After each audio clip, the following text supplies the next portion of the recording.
Hey everybody, Steven here, giving my 1 week update. It's been exactly 7 days, almost to the hour since they started the IV in me for my surgery. And just to recap, I had a femoral osteoplasty, so they shaved down a cam impingement on my femur, and also had a labral repair. Those were the big things that they took care of for me. Overall, things are going pretty well. I'm feeling pretty good, really. Still icing as much as possible. Using the CPM a little bit less since I'm moving around a little bit more. That's the continuous passive motion machine if you haven't seen any of my other videos. I mentioned a couple days ago that my dressing is off of my incisions. My steri strips fell off this morning when I showered. Looks like everything's healing up okay.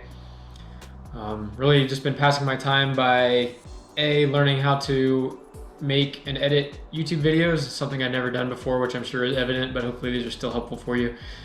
B, scheduling contractors for some house projects, so a lot of phone calls, occasionally getting up to show somebody a project in the house that I need worked on. Some reading and watching movies. That's pretty much it. Only taken one nap so far. I'm not a big napper, so not a whole lot of that. I am going a little stir crazy from the lack of movement. I'm a pretty active, like kind of a busybody, so it's been tough for me to just sit still, but I'm doing okay. For medications, I am taking just my naproxen now. I take that morning and night to prevent ossification per my surgeon's instructions. I have eased off on the Colaze, which is the stool softener. I'm taking only one Percocet, usually at night now, just to ease a little bit of the pain while I'm trying to sleep, since I struggle with it so much anyway. But the stool softener is not necessary anymore for me, fortunately. Biggest issue with sleeping right now is still the lower back pain. I'm struggling with that quite a bit still. Working on that at PT as well, which I'll talk about in a minute, but I've also been trying to prop my legs up at night and also sleeping on my side with a knee pillow in between my legs. I had my first PT on Wednesday, so that was 2 days ago. It was mostly just a discussion. They gave me a list of exercises to work on and also had me just kind of practice them, but it wasn't what I would call a workout. I'll post a screenshot of some of the exercises just so you can see what they're having me do.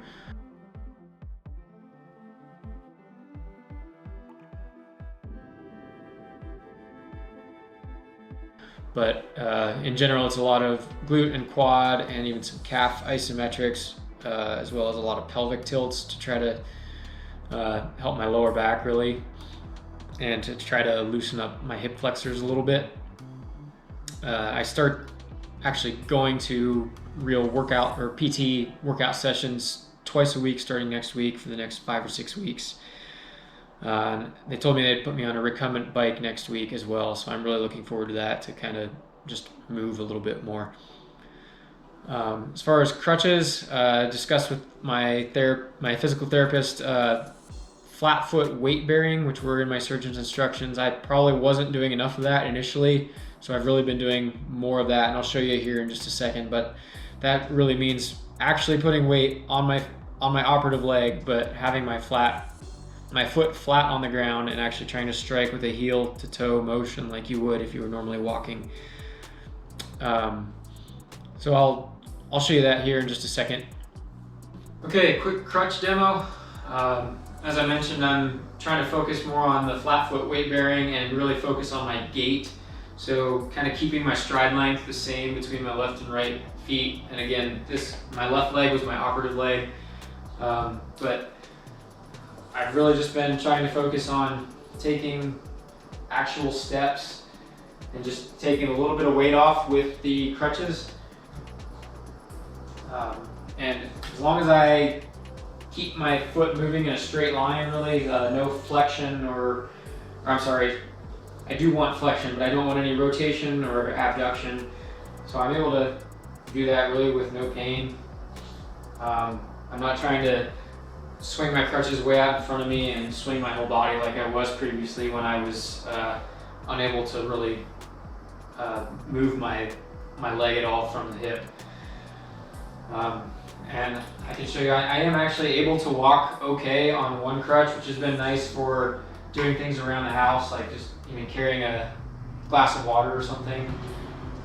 Really no issues with this, although I'm not necessarily supposed to be doing that yet, mostly for the risk of falling, I think. But it's been encouraging that I'm able to do that without really any pain or really any issues. But I'm expecting to be on 2 crutches for 2 weeks, and then probably easing off to 1 crutch in the house at that point, and still 2 crutches outside of the house. Okay, so since I'm getting around fairly well on the crutches, I am off the painkillers, except for just the one at night. I felt comfortable taking a quick drive this morning, went and got my hair cut, was able to get the crutches in and out of the car, get myself in and out of the car, and get into the salon on my own with no real issues. So that was encouraging to be able to have a little bit of autonomy, which reminds me of one thing that I never asked the doctor about, which I would recommend doing, is seeing if you can get a temporary handicap placard. I did not get one, and definitely going to ask about that when I go back for my 2-week follow-up next week. But crutching across the parking lot can get pretty tiring, so definitely ask about that and see if you can get one. I think that's it for now. Like I said, I'll have my 2-week follow-up next week, so this is day 7, that'll be day 14. That'll be the next time I see the surgeon, or at least his PA. I will give you an update after that, if not before. Thanks.